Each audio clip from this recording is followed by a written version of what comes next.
So let me say something that I know will offend every traditional salesperson that's watching this. Okay? If you have to push to close, you already lost. Pressure is what people who are non-skilled use when they don't have positioning. I've built a financial business where I don't chase, I don't beg, and I don't manipulate.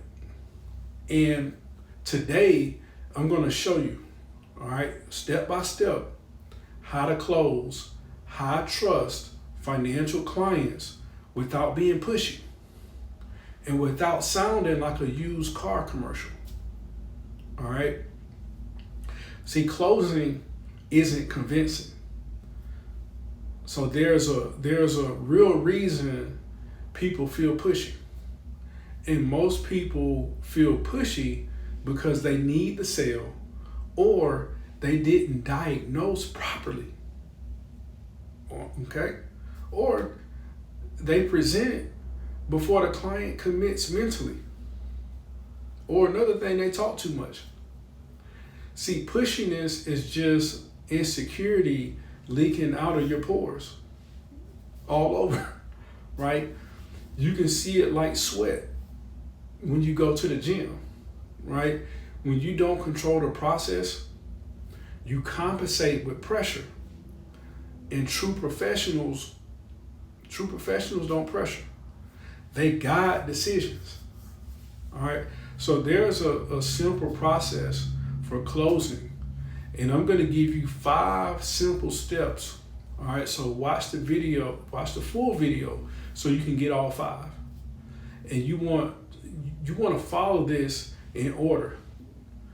No skipping steps on this. All right. If you skip steps, you're not going to have success. You're not going to have the success that you want. I promise you that. So step 1, you want to frame the conversation early. So before you ever present numbers, all right, most people go to numbers first. No, don't go to numbers first. Before you ever present numbers, you want to say something that sounds like this. At the end of this, we'll decide one of 3 things. Number 1, this makes sense, and we move forward.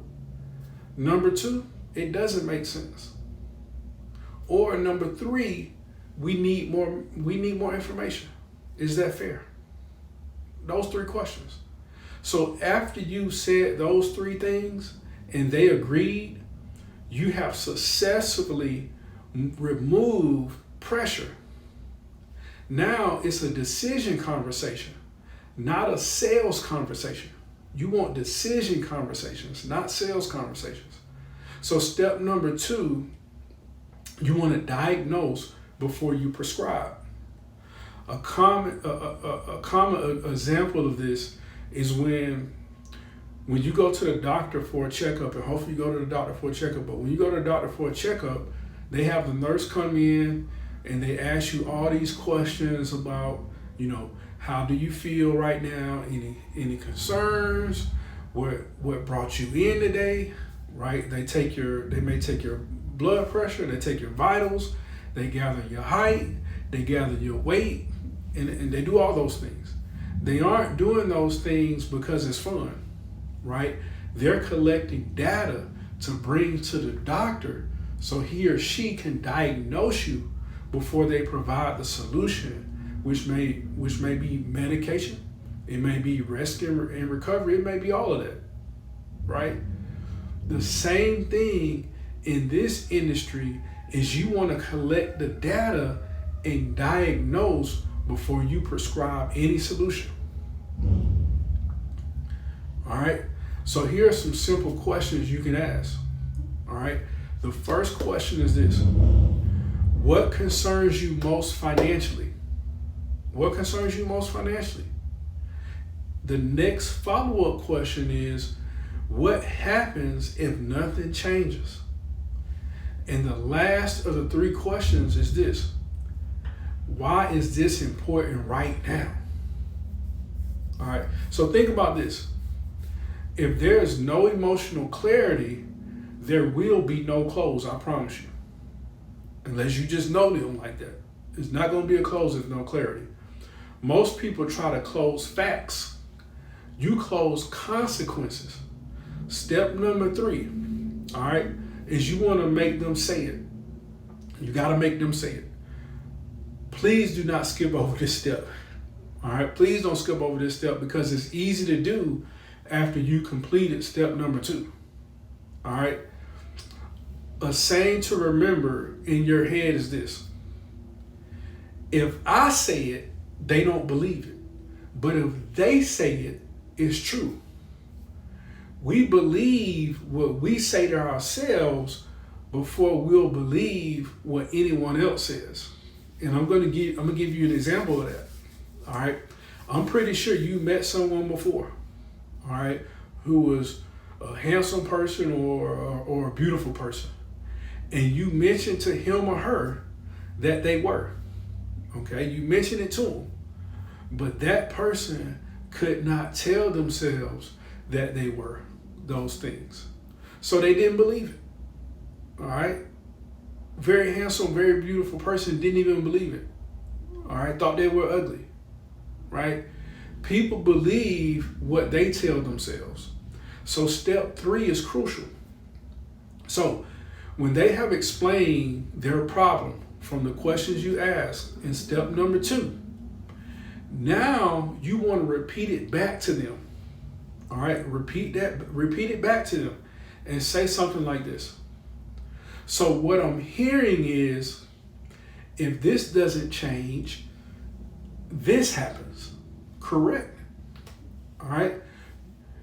You want to let them confirm it. Do not, and I repeat, do not move forward until they confirm. Even if you have to repeat it again, do it. See, people will argue with you, but people don't argue with their own words. All right. So this is where most of the closing happens, before the proposal. All right. Step number 4 is where most people lose it. Okay, where most people lose in the process, because this is a area of the presentation where your ego can try to slip in. All right. Steps 1 through 3 went great. You know, you're connecting with the prospect, and now you're starting to count your chickens before the eggs have hatched, only to realize that snake, which is your ego, is about to destroy all the eggs before they're hatched. So step 4 is to present simply. Do not present to impress. When you present to impress, you are by default presenting to overwhelm the person that you're sitting down with, and that's not a good thing. Don't flex product knowledge, okay? We know you have product knowledge. You have your license in whatever state you live in. You had to pass a state exam. You just want to show that this solves the problem you described. Then stop talking. Okay? There's nothing else to talk about. Silence is a professional tool. See, the doctor tells you what the prescribed medication is, and he or she, they're done. They done, right? They write the prescription. The nurse comes back in and brings you to the front, and you're on your way to get the prescription from your local drugstore. Simple. See, non-professionals talk through objections that were never there. So you completed step 1. You completed step 4. Most people go all the way smoothly through step 4, and they don't know how to close it. They don't know how to close. And that's like in basketball, getting all the way to the rim, but not being able to put the ball in the basket with a layup. If you went through steps 1 through steps 4, and you're in the right market with somebody who needs the product, step 5 should be a layup. Step 5 is the non-pushy close. You can't go through a non-pushy process and then have a pushy close. It just doesn't mix right. You'll throw the client off if you do. Most people will say something similar to this. So are you ready to get started? Now, from the surface, that sounds great. However, a professional would say, based on what you told me earlier, does this solve the issue? Or I could say something like this: is there anything preventing you from moving forward? See, did you notice the difference? One asked for permission, the other asked for clarity.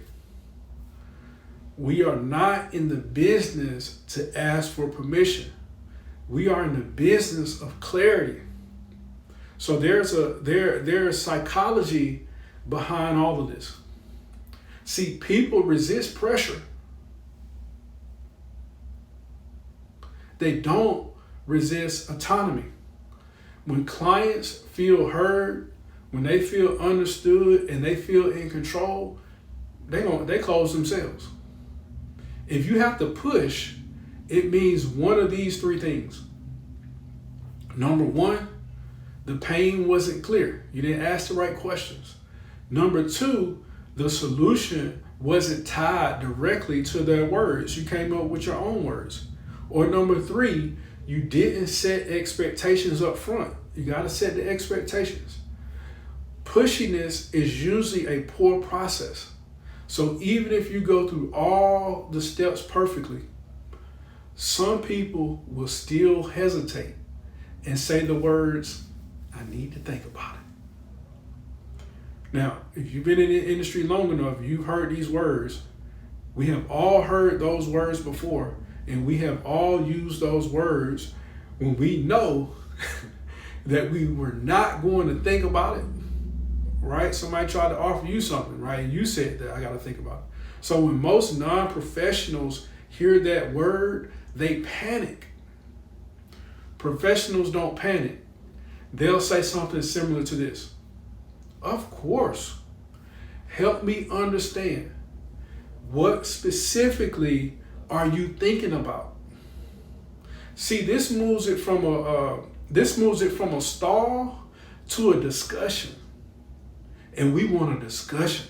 We want discussions. Objections are not rejections. They're requests for certainty. The last part is the identity shift that you must make from now going forward. Stop seeing yourself as a salesperson, a closer, or a persuader. Start seeing yourself as a financial decision architect.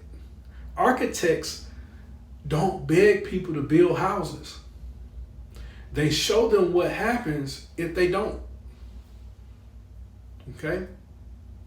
If you feel pushy, it's usually because you're emotionally attached to the outcome, or quite frankly, you need the commission, or you're afraid of silence. Okay? Detach from the outcome. Stay attached to the process.